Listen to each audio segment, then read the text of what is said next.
بسم الله الرحمن الرحيم.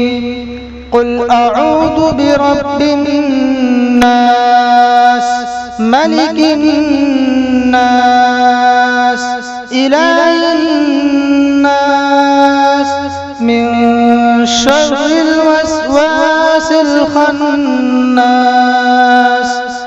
الذي يوسوس في صدور الناس